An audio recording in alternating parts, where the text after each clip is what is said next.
तो दिवस ज्याने संपूर्ण देशाला काही क्षणांसाठी गप्प केलं.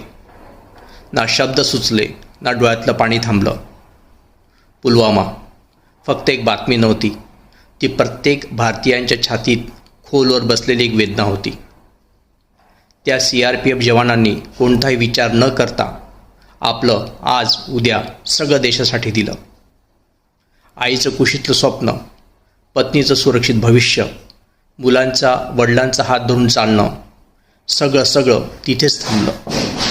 आपण मेणबत्त्या लावल्या, पोस्ट टाकल्या, पण त्यांनी तर आपलं संपूर्ण आयुष्यच अर्पण केलं. आजही जेव्हा तिरंगा पाहतो तेव्हा फक्त मन अभिमान नाही तर एक शांत डोळ्यातली ओल आठवण करून देते. आपण सुरक्षित आहोत कारण कुणीतरी कायमसाठी गेलाय. पुलवामा म्हणजे राग नव्हे, पुलवामा म्हणजे जबाबदारी, एकमेकावर प्रेम ठेवण्याची, देशावर निष्ठा ठेवण्याची आणि त्या बलिदानाला विसरू न देण्याची.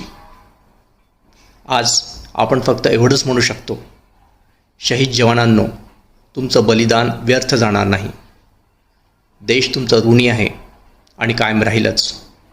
Salute to the brave. Pulwama, we remember you.